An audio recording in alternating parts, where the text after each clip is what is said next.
2 weeks ago, I started my journey back to fitness after 2 months of sickness. And as you can imagine, most of my training are endurance rides.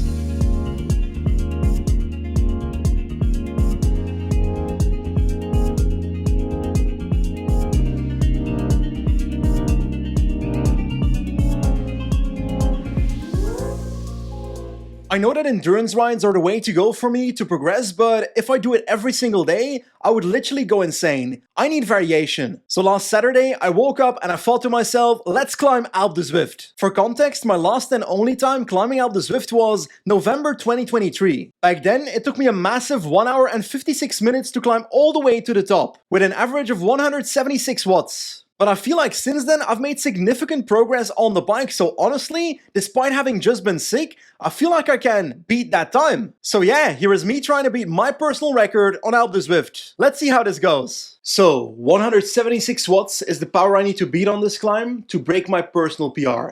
And I think it's possible. Like, my strategy is simple. I'll try and keep that 176 watts average for the first half, and if I can beat it in the second half, okay, perfect. So yeah, let's begin. And the climb begins now.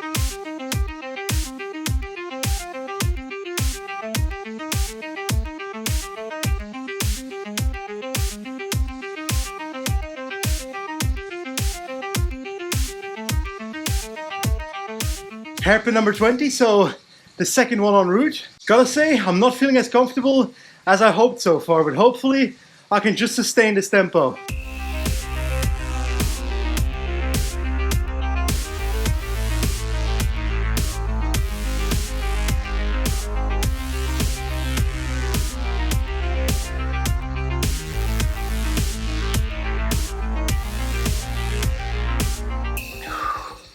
I'm trying to use these hairpins to recover instead of upping my watts because I feel like I'm gonna need it. So let's keep going. This might be a controversial take, but I absolutely love Alpe de Zwift. The 21 hairpins divide the climb into smaller, manageable parts, which really helps you stay motivated, even if you're suffering. So far, my average power was around 190 watts. Basically, I was ahead of schedule. The question was, could I keep this up? Roughly 40 minutes in, I do feel like I'm in the zone now, so I can keep this up.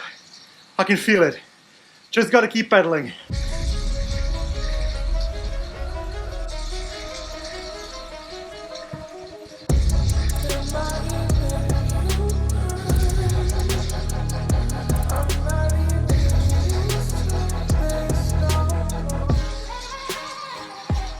Nine hairpins to go. Come on. I'm feeling okay, but I am suffering. The last time I climbed Alpe de Zwift, I was constantly thinking about giving up. Today, I didn't think about giving up once. I think that's partially because I've completed the climb before, so there's less fear of the unknown. But next to that, I also simply knew I could do it. I just had to keep pedaling. I'm suffering right now. My legs are giving out a bit. Just gotta keep pedaling.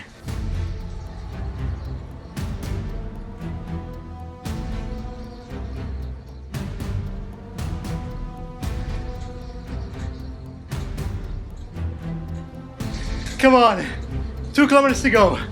I've got this.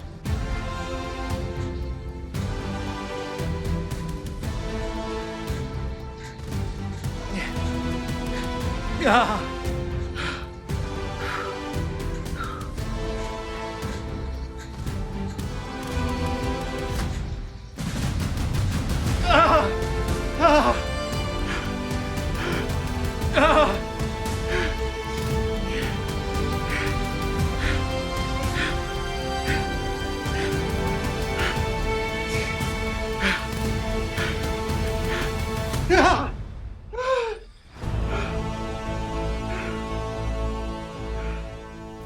Whew, that was something. I think in total 1 hour 43 minutes, so about 13 minutes faster than last time, but I reckon I can actually do it a little bit faster. Like, the main difference with last time is that last time I was thinking about giving up half the ride. Today I didn't think about giving up once. Every time I suffered, I just kept going, kept pedaling and pushed through that wall, and I felt a little bit better afterwards and I just kept going. But 103 minutes is so close to 100 minutes that I really think 100 is possible, you know? And for sure in a couple of months, I want to try this again and I want to try and get to 90 minutes. 1 hour and a half is a really nice number. Look at our boy, a demon descender. He's gonna take this hairpin at like 80 kph.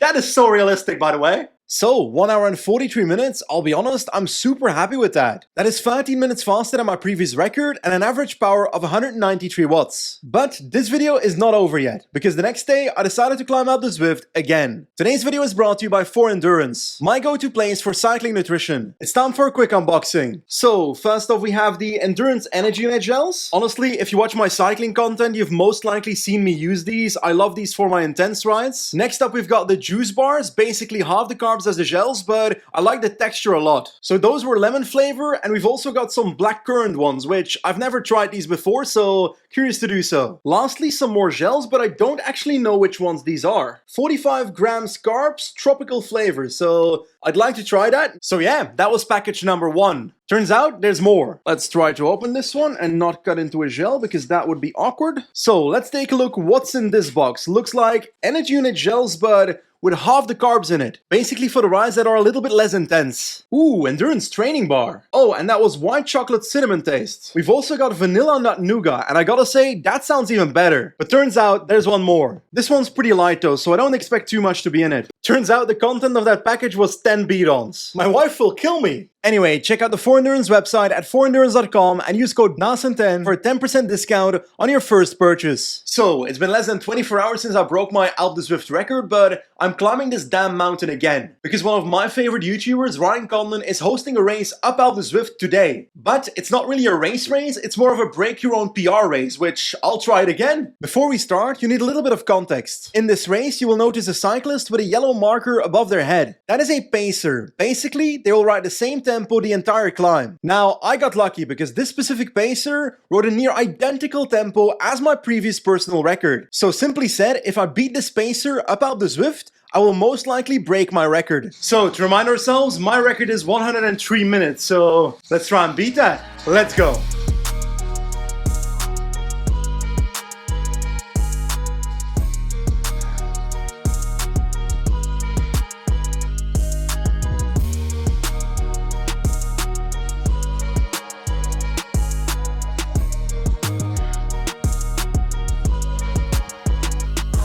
So far, I've chosen to stay with my pacer, but I actually felt really good, so I decided to step it up, slowly leaving my pacer behind.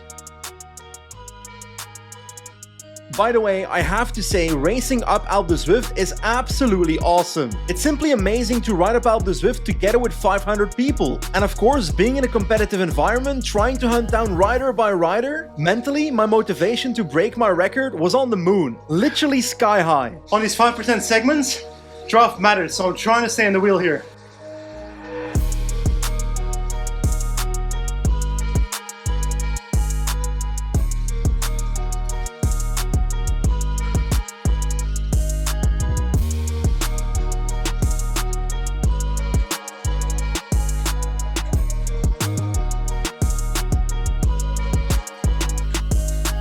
At this point, 70% of the climb was behind me, and I was absolutely flying, with an average power of 215 watts. That is 20 more than yesterday. Anyway, time for the last 2 kilometers, time to bring this home.